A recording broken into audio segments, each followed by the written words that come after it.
As many of you here may already know, the human demand for milk causes a great deal of suffering for cows. In order to give milk, just like humans, cows need to be made pregnant, and this is done through artificial insemination. It's forcefully done, it's not natural. Then, having spent 9 months nurturing a baby in its womb, a dairy cow will have a newborn calf forcefully taken away from her within days of it being born. Male calves, who are of no commercial value to farmers, are typically killed within 48 hours of being born.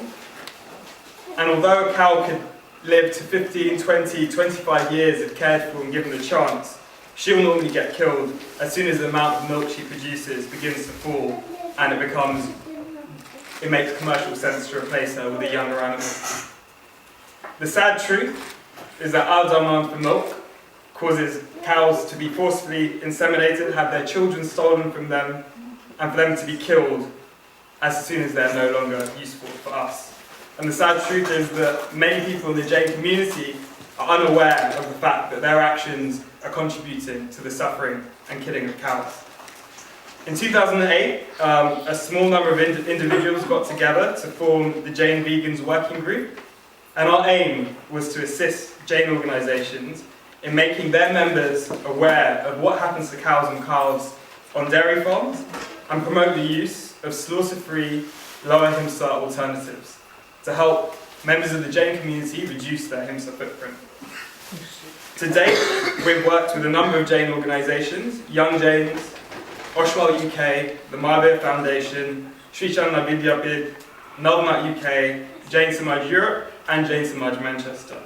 But of all the organisations we've worked with, Young Jains has been a real shining light, a leading example that we hope that other Jain organisations can follow. So, just to illustrate what Young Jains has done, it's organised several events and workshops aimed at helping members be aware of what happens to animals in the production of food, entertainment and clothing.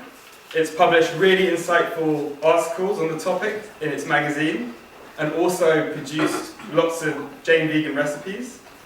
At major events like the recent ball, the convention and the shibir,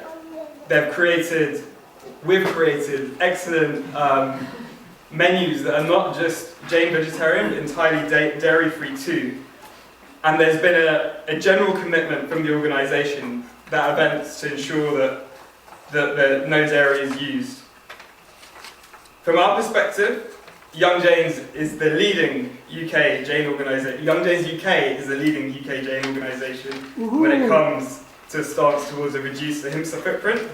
And for these reasons, together, Minal, Gevel and I would like, on behalf of the other members of the Jain Vegans Working Group, would like to present the Young Jains Committee with the first ever Jain Vegans Ahimsa in action.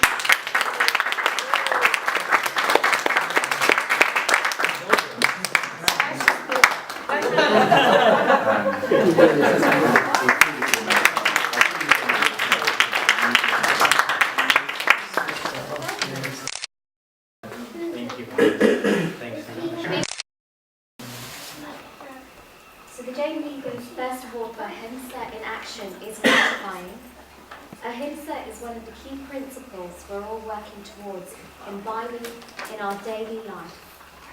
Young Jains accepts that we're not an organisation that is in a state of Ahimsa, but one which strives to facilitate exploration of Ahimsa in the greater sense through thoughts, speech and action. We commend the Jain Vegans on guiding members of the Jain community make the transition towards a low himsa lifestyle, reducing violence through the adopting veganism. Anyone having spoken to one of the working group members will know how passionate they are about this and sharing this with others, and their valued contributions to events and the magazine.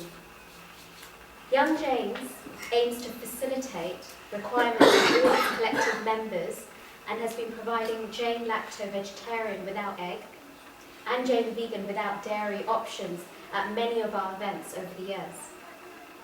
We support them in their exploration of Ahimsa and hope for continued partnership in which the members benefit from each other's contributions. In this spirit of our mutual cooperation, exploration of Ahimsa, and being part of a shared journey, we humbly accept this award on behalf of Young Jains. Thank you.